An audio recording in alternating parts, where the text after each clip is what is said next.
Please subscribe my channel Smart Learning with Sunil and press the bell icon for latest update। नमस्कार दोस्तों, smart learning with Sunil channel में आपका स्वागत है। आज हम आपको 11th की मैथ की एनसीईआरटी बुक के सेट्स चैप्टर की एक्सरसाइज 1.4 के टॉपिक एंड थ्योरी के बारे में बताएंगे। कल हमने सेट्स चैप्टर की एक्सरसाइज 1.3 कराई थी। अगर आपने वो वीडियो अभी तक नहीं देखा है तो उस वीडियो की लिंक हमारे डिस्क्रिप्शन बॉक्स में मिल जाएगी। पहले वह वीडियो देखें तभी यह टॉपिक आपके समझ में आएगा। तो आओ देखते हैं। आज हम आपको डिफिनीशन कराएंगे वेन डायग्राम की, ऑपरेशन ऑन सेट की डिफिनीशन और यूनियन ऑफ सेट की और इंटरसेक्शन ऑफ सेट्स की तथा साथ ही डिफरेंस ऑफ सेट्स। इन डिफिनीशनों के बारे में आपको हम आज जानकारी देंगे। तो पहली डिफिनीशन है Venn diagram. Most of the relationship between sets can be represented by means of diagrams which are known as Venn diagram. यानी हम अधिकतर रिलेशन को, मैक्सिमम जो हमारे रिलेशन सेट्स के जो रिलेशन होते हैं उनको हम वेन डायग्राम की सहायता से दिखाते हैं। वेन डायग्राम जो है ये जॉन वेन ने दिया था, इनके नाम पर रखा गया है। These diagrams consist of rectangles and closed curves usually circle. Venn diagram में एक रेक्टेंगल होगा और साथ ही क्लोज्ड कर्व या फिर यूजली सर्किल ही होगा। या तो कोई क्लोज कर्व होगा या फिर मोस्टली सर्किल ही यूज किया जाता है। The universal set is represented usually by rectangle. जो हमारा जो रेक्टेंगल सेट जो होता है या रेक्टेंगल जो डायग्राम है वो हमको यूनिवर्सल सेट को रिप्रेजेंट करता है। और साथ ही जो इस सर्किल जो होते हैं वो उसके क्या होते हैं, सबसेट्स होते हैं। The element of the sets are written in the respective circles. और इस तरीके से हम एलिमेंट उसी के सर्किल के भीतर, सर्किल के अंदर ही हमको उनके एलिमेंट को लिखते हैं या फिर रेक्टेंगल के अंदर हम एलिमेंट को लिखते हैं। जैसे यहाँ पे हमारा एक डायग्राम रिप्रेजेंट किया गया है। ये हमारा जो रेक्टेंगल है, ये रेक्टेंगल हमारा यूनिवर्सल सेट को रिप्रेजेंट कर रहा है। साथ ही इसके अंदर एक ये हमारा बना है सर्किल। जो सर्किल है ये यूनिवर्सल सेट का एक क्या है, सबसेट है। यानी जो ए है, ए के एलिमेंट क्या है, 2 है, 4 है, 6 है और 8 है और साथ ही साथ 10 है। यानी जो ये सेट जो दिए गए एलिमेंट ये ए सेट है। और यूनिवर्सल सेट जो हमारा है, universal set U equal to उसके अंदर क्या आएगा, 1 2 3 4 5, 1 से लेकर सारे नंबर 10 तक आएंगे। यूनिवर्सल सेट हमारा हो जाएगा 1 2 3 4 से लेकर डॉट डॉट डॉट कहाँ तक हैं, 10 तक ये सारे नंबर हमको दिए गए हैं। यही हमारा यूनिवर्सल सेट को रिप्रेजेंट कर रहा है। तो वेन डायग्राम से ये हमारा शो होता है। यानी जो ए के सेट नहीं है, यानी जो ए के एलिमेंट नहीं है वो सेट ए के बाहर रखे गए। जैसे यहाँ पर देखो 3 है, ये सेट ए के बाहर है। 3 है, 1 है, 5 है, 9 है, 7 है, ये हमारे सेट ए के एलिमेंट नहीं है। इसीलिए सेट ए के इनको बाहर रखा गया। जो ये सर्किल है, इस सर्किल के बाहर इन नंबरों को लिखा गया है। लेकिन जो 2 4 6 8 10 ये यू के एलिमेंट हैं। ये नहीं कि यू के भी एलिमेंट नहीं है, यू के एलिमेंट सारे एलिमेंट हैं 1 से लेकर 10 तक। 1 2 3 ये सब कहाँ तक हैं, ये 10 तक लिए गए हैं। लेकिन ए के सेट हमारे जो हैं, ए के जो एलिमेंट है वो 2 है, 4 है, 6 है, 8 है और 10 है। ये हमारे ए के एलिमेंट हैं। जो सेट ए है हमारा उसके एलिमेंट 2 4 6 8 और 10 है। इसीलिए हमको सेट ए के अंदर इन्हीं एलिमेंट्स को रिप्रेजेंट किया गया है। इसी को हम वेन डायग्राम कहते हैं।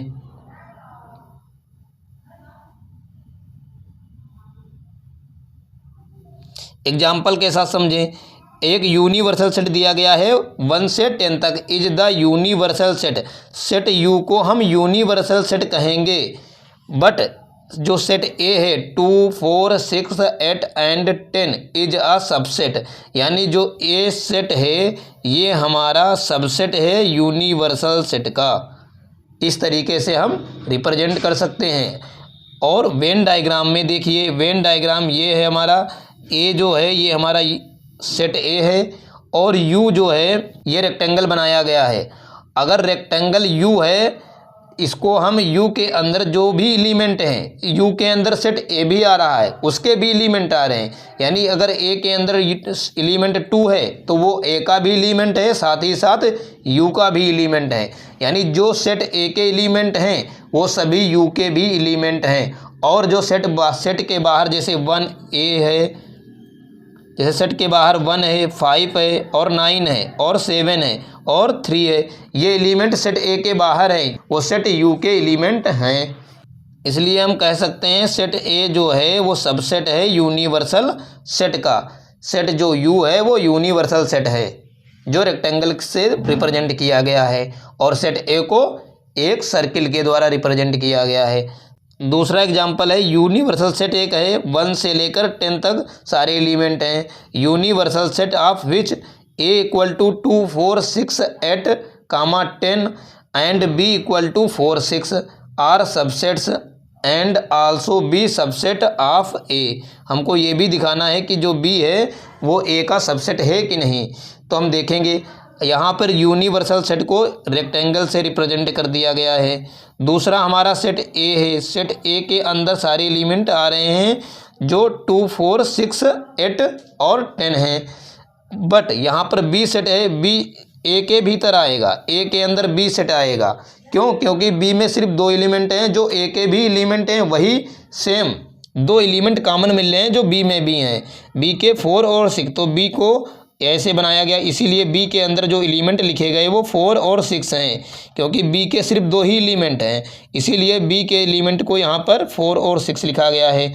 सेट ए के अंदर जो है वो सेट बी भी आ रहा है, यानी सेट ए के जो एलिमेंट हैं और साथ ही साथ सेट बी के भी जो एलिमेंट है वो सभी सेट ए के एलिमेंट हैं। क्योंकि देखो यहाँ पर सेट 4 है, ये सेट बी में 4 है, ए में भी 4 है, सेट बी में 6 है, सेट ए में भी 6 है, यानी 2 एलिमेंट ये कॉमन है, इसीलिए ये बी के अंदर रखे गए हैं और साथ ही साथ ये ए के भी एलिमेंट हैं, क्योंकि जो सेट बी है वो ए के अंदर आ रहा है।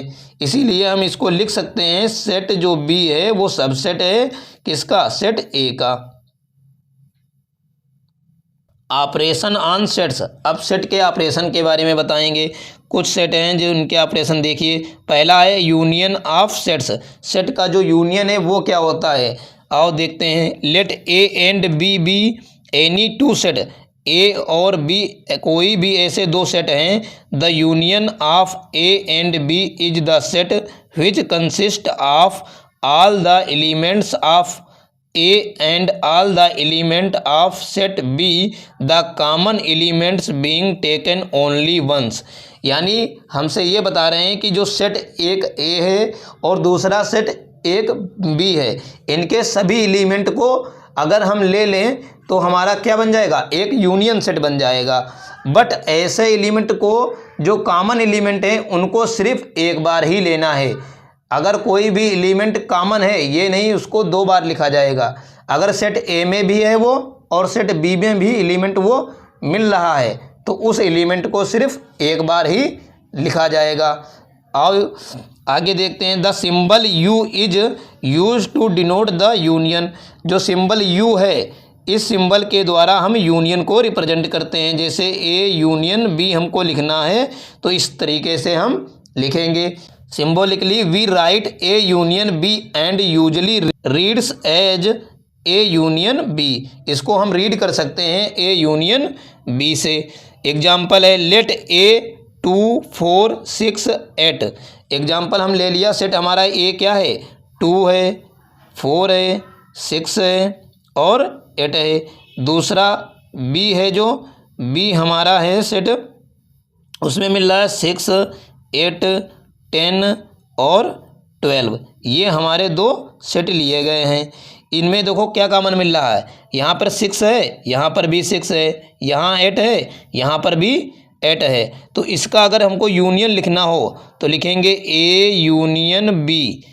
तो हम लिखेंगे, तो मैंने बताया था कि दोनों सेट के सारे एलिमेंट लिखे जाएंगे बट कॉमन वाले जो एलिमेंट है वो एक बार लिखा जाएगा। सेट ए में क्या है? 2 है तो 2 लिख दिया, फिर 4 है तो 4 लिख दिया, फिर 6 है, उसके बाद में 8 है। अब सेट बी में पहुंच जाएंगे। सेट बी में 6 है, यहाँ पे लिख चुके हैं, अब नहीं लिखेंगे। 8 है, 8 भी लिख चुका है। अब आगे क्या है? 10 है और 12 है। यानी जो कॉमन एलिमेंट थे उसको रिपीट नहीं करने हैं, सारे एलिमेंट लिख गए। देखो सेट ए और सेट बी के सारे एलिमेंट जो थे वो इसमें लिख दिए गए हैं। यही हमारा ए यूनियन बी हो जाएगा। अब डिफिनीशन है इसकी देखते हैं। The union of two set A and B is the set C which consist of all those elements which are either in A or in B including those which are in both in symbols we write. इसको हम symbol से इस तरीके से represent कर सकते हैं। A union B is equal to x such that x belong करना चाहिए ए से, और वही एक्स या तो ए से बिलोंग करना चाहिए या एक्स एलिमेंट ऑफ बी, या तो एक्स जो हमारा सेट ए यूनियन बी में आ रहे हैं वो या तो ए से बिलोंग करनी चाहिए या तो वो बी से बिलोंग करने चाहिए। ऐसा नहीं होना चाहिए कि वो किसी का एलिमेंट ना हो। ऐसा एलिमेंट ए यूनियन बी में ऐसा ही एलिमेंट आएगा या तो वो सेट ए में हो या फिर सेट बी में हो। ये कंपलसरी नहीं है कि दोनों में है, किसी एक में अगर एलिमेंट वो है तो सेट ए यूनियन बी में उसको लिखा जाएगा। वेन डायग्राम से यहाँ पर देखो दिखाया गया है, जो सेट ए है ये हमारा सेट ए हो गया और ये सेट बी है, तो ये इसका यूनियन क्या हो जाएगा। ये यूनियन जो इसका कलर जो किया गया है ब्लू कलर से जो कलर है ये हमारा क्या है सब, ये पूरा सेट ए यूनियन बी है। देखो इसमें सेट ए के एलिमेंट भी आ रहे हैं, सेट बी के भी आ रहे हैं और कॉमन वाले एलिमेंट वो भी, यानी सारे एलिमेंट ले लिए जाएंगे। The union of two sets can be represented by Venn diagram as shown figure. The shaded portion in the figure represents A union B. जो शेडेड पोर्शन है वो ए यूनियन बी को रिप्रेजेंट कर रहा है। Some properties of operation of union. Union की जो कुछ प्रॉपर्टी हैं उनको देखते हैं। फर्स्ट प्रॉपर्टी है A union B equal to B union A, यानी अगर कहीं पे ए यूनियन बी आ रहा है तो उसको हम लिख सकते हैं बी यूनियन ए। ये दोनों चीज़ें सेम है, चाहे ए यूनियन बी निकालेंगे तब भी वही आएगा या बी यूनियन ए निकालेंगे तब भी हमारा सेम आएगा। यानी जो यूनियन प्रॉपर्टी है वो कम्यूटेटिव लॉ को फॉलो करती है। अगला है A union B bracket union C is equal to A union bracket B union C. यानी अगर हम A union C A union B निकालें उसके बाद में हम यूनियन सी के साथ करें तो भी वही आएगा जो हम A union B union C करेंगे। यानी यहाँ पर बी यूनियन सी हमने निकाल लिया, उसके बाद में ए के साथ में उसका यूनियन निकाल रहे हैं, तब भी ये जो एलिमेंट हैं दोनों में एलिमेंट सेम ही आएंगे। इसका मतलब है एसोसिएटिव लॉ को यूनियन जो है वो फॉलो कर रहा है।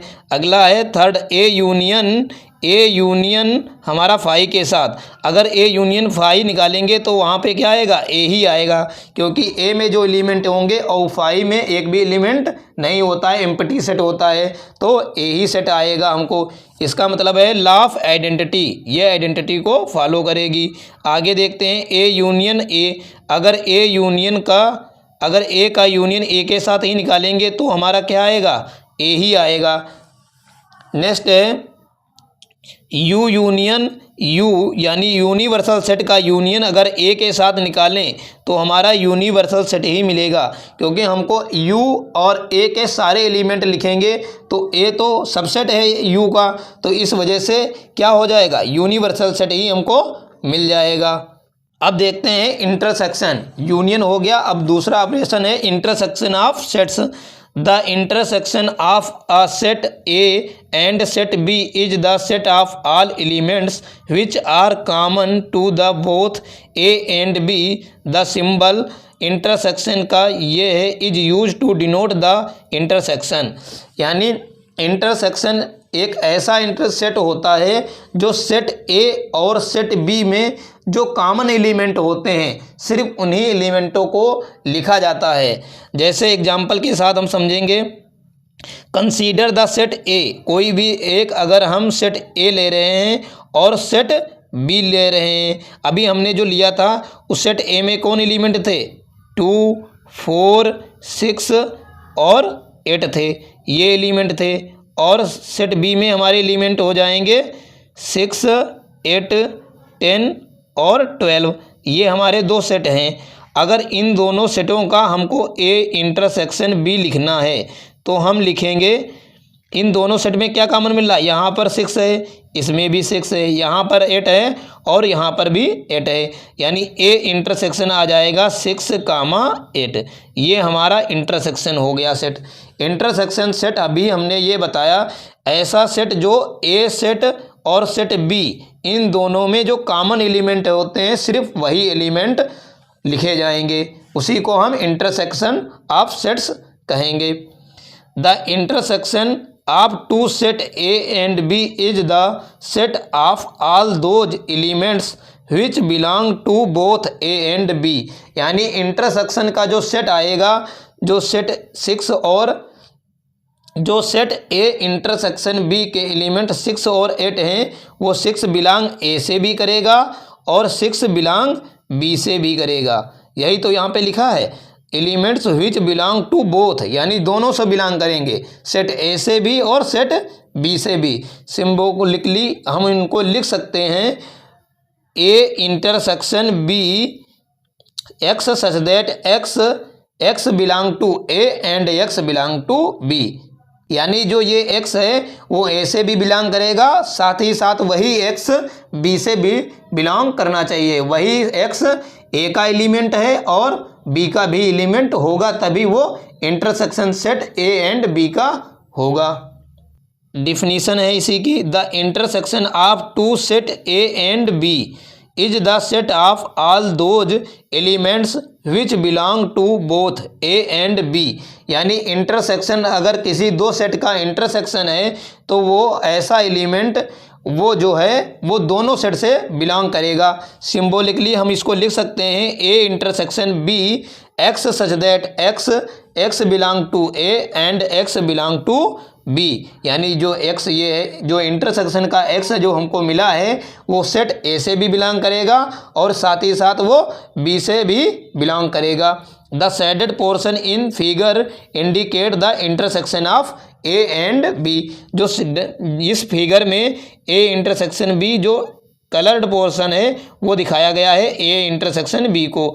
ये जो कलर्ड पोर्शन है इसी को हम ए इंटरसेक्शन बी कहेंगे, क्योंकि यहाँ पर सेट ए का जो एलिमेंट है और ये सेट बी के एलिमेंट हैं, इसमें जो कॉमन एलिमेंट है यही पोर्शन आ रहा है, तो इसीलिए इस पोर्शन को हम क्या कहेंगे, ए इंटरसेक्शन बी। अब देखते हैं डिसजॉइंट सेट। डिसजॉइंट सेट क्या होते हैं, if A and B are two set, अगर ए और बी दो सेट हैं such that A intersection B is equal to empty set. यानी ए और बी का अगर हम इंटरसेक्शन निकालें तो उसमें एक भी एलिमेंट कॉमन नहीं होने चाहिए, then A and B are called disjoint set. तो हम ए और बी को डिसजॉइंट सेट कह सकते हैं। देखिए वेन डायग्राम से यहाँ पे रिप्रेजेंट किया गया है। वेन डायग्राम में ये हमारा यूनिवर्सल सेट दिखाया गया है, इसीलिए यहाँ पे यू लिखा है, और ये सेट ए है और दूसरा ये सेट बी है। ये एक दूसरे को ओवरलैप नहीं कर रहे सेट हैं। अगर ओवरलैप नहीं कर रहे तो इसके एक भी एलिमेंट कॉमन नहीं है, यानी एक भी एलिमेंट एक दूसरे को ओवरलैप ना करने की वजह से ये एक दूसरे के एलिमेंट कोई भी इसमें कॉमन नहीं मिल रहे हैं।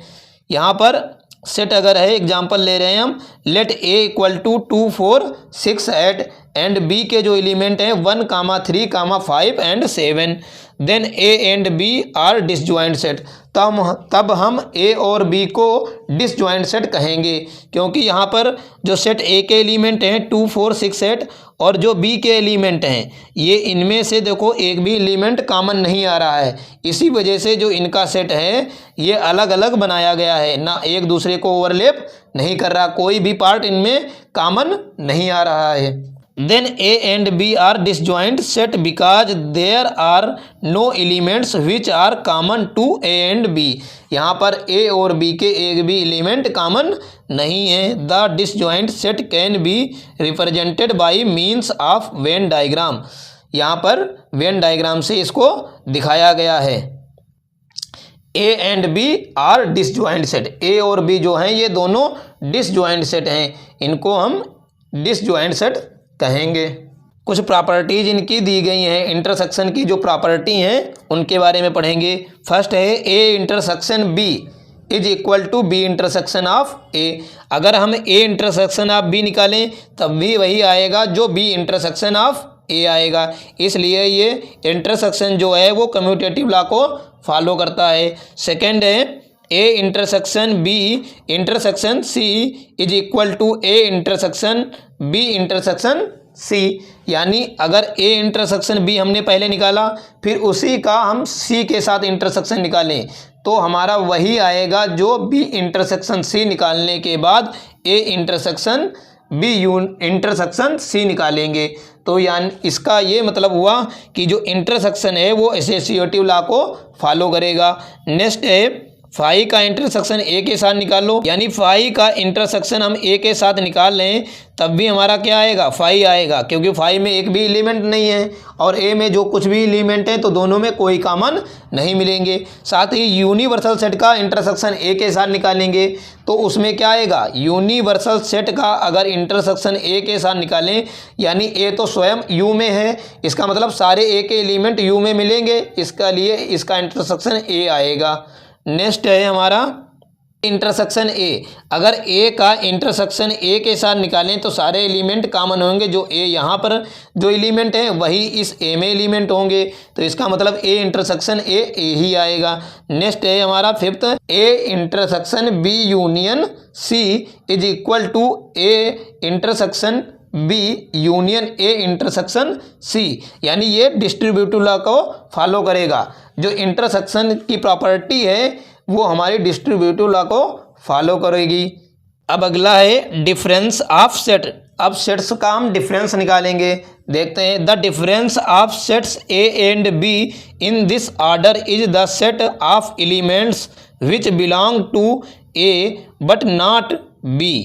Symbolically we write A minus B and reads A minus B. Symbolically हम इसको लिखेंगे, जो डिफरेंस ए यूनियन बी का इस तरीके से रिप्रेजेंट करेंगे और रीड करेंगे ए माइनस बी। एग्जाम्पल के साथ समझो, लेट ए, अगर ए में कोई एलिमेंट है 1 2 3 4 5 6, साथ ही साथ बी में एलिमेंट है 2 4 6 8। अब हम निकालना हमको है ए माइनस बी। तो ए माइनस बी अगर हम निकालेंगे तो ए में जो एलिमेंट हैं और बी के एलिमेंट जो कॉमन है वो कट कर दिए जाएंगे। तो 2 और 4, 2 यहाँ है कॉमन, 2 इसमें से कट कर दिया, 4 यहाँ है, 4 यहाँ भी कट कर दिया, और 6 एलिमेंट है, 6 भी कट कर दिया गया। अब ए के एलिमेंट जो बचेंगे, जो reminder element of set A, यानी जो ए में एलिमेंट जो अब बचे हुए हैं वो ए माइनस बी कहलाएगा।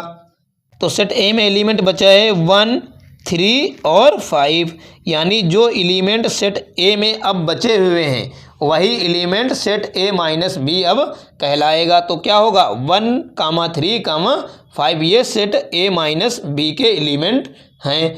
अब हमको निकालना है B minus A. B minus A में यहाँ पहले कौन लेटर लिखा है, बी, यानी इस बार जो बचे हुए एलिमेंट सेट बी के देखे जाएंगे। तो पहले कट करो, दोनों में कॉमन एलिमेंट 2 है, 4 है, 6 है, 2 4 6।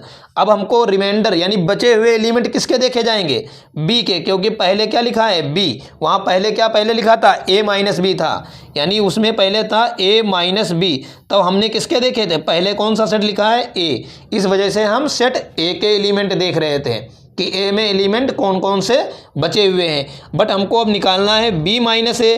अगर बी माइनस ए निकालना है तो यहाँ पर हमारे जो एलिमेंट बचे हुए हैं वो बचे हैं सेट बी में केवल 8 बचा है, यानी बी माइनस ए अगर हम निकालेंगे तो हमारा क्या आएगा, 8 आएगा, और ए माइनस बी निकालेंगे तो 1 3 5 होगा।